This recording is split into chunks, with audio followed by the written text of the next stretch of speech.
No exaggeration, this is hands down the best apple pie I've ever made or eaten, period. The secret is miso caramel. Miso adds just the right savory, salty note to balance the sweetness, and the depth of flavor it adds is unreal. It doesn't end up tasting like miso, just like the richest, most layered apple pie imaginable. And because I like to go all in, I'm also making a brown butter pie crust. Brown butter gives the crust a nutty, caramelized flavor that ties perfectly into the filling. It's a little more delicate than a standard crust, but trust me, it's worth it. I'll also show you a couple tricks for making sure your double crust pie comes out golden and flaky without a soggy bottom. The full recipe is on my blog and a link is below. We'll start by making the brown butter for the crust because it'll need to chill for a few hours. Cook the butter over medium heat while stirring constantly until you start to see some brown bits like this.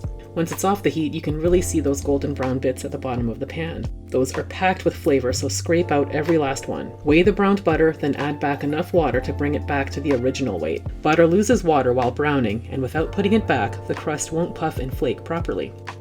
It'll separate while it cools, so after about an hour in the fridge, whisk it together, then let it firm up completely. Now let's make the miso caramel. Start by whisking the miso with about a tablespoon of the cream so it blends in smoothly later. Melt the butter and sugars together until they start bubbling. Add the remaining cream and cook until thickened. Take it off the heat, stir in the vanilla and miso paste until smooth, and set it aside to cool.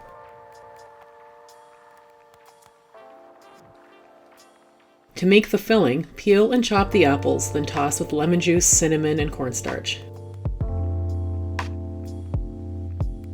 Make sure to use a pot that's slightly too small so you have to transfer it to a larger one. Cook the filling on medium heat until thickened. This drives off extra liquid and shrinks the apples a bit so you avoid getting a soggy bottom on your crust or a big gap under the top crust. Transfer the filling to a shallow container to cool completely to room temperature, then chill it in the fridge. It's important for the filling to be cold before it hits the crust or the butter could melt out.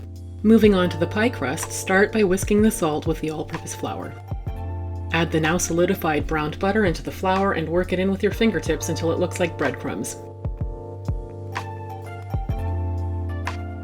Then whisk in a few tablespoons of ice water into an egg yolk and add that to the flour mixture. The yolk adds richness and helps give strength to this otherwise very delicate brown butter crust. You can add a little more water if you need to bring the dough together. Knead it gently, then tip it out onto your countertop and bring it together into a disc.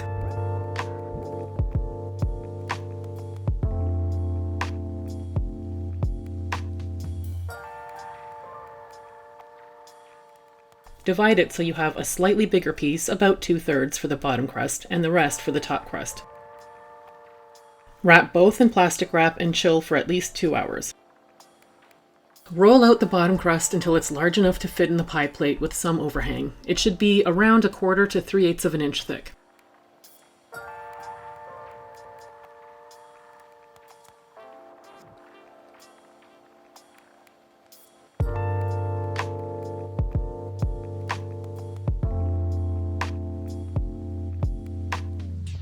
Carefully lift it into the pie plate and press it all the way down and up the sides and patch up any tears that happen, and they probably will happen.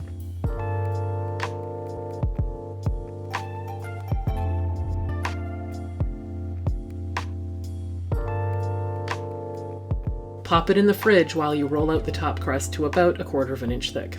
If you're going to be making a lattice, just try and roll it roughly into a nice big rectangle. I like rolling the top crust out on a sheet of parchment paper so it's easy to handle and move around without it tearing. Cover and chill the top crust again. Pour the filling into the bottom crust and spread it out evenly.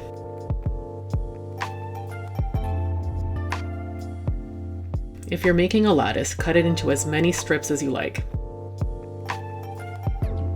Start by placing the 2 middle strips, then lift up the bottom strip and place another strip down, and repeat on the other side.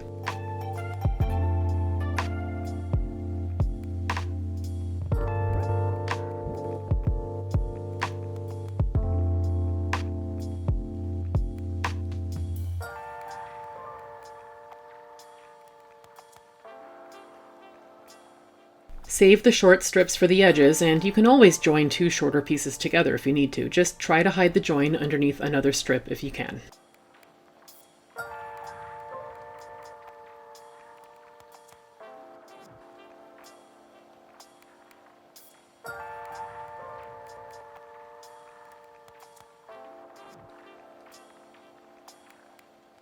An easy thing you can do to make sure you don't get a soggy bottom is putting a baking steel or pizza stone in the oven while it preheats. It holds a ton of heat and directs it right at the bottom of the pie while it bakes to help it bake nice and crispy. It should be ripping hot before you put your pie in. Brush just the lattice with some egg wash and sprinkle on some coarse sugar. I don't brush the edges because that tends to make them brown too quickly.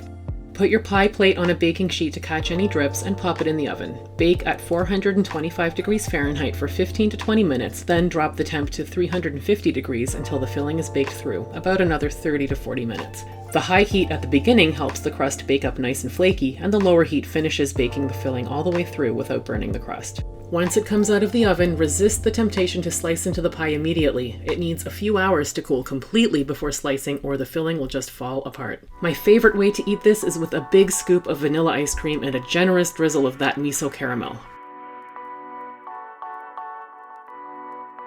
I'll say it again, this really is the best apple pie I've ever had. If you like making pie, you'll probably enjoy my video where I made pies for every single meal of the day to celebrate Pie Day. Check it out right here. And if you enjoyed this video, please consider subscribing. Thanks for watching.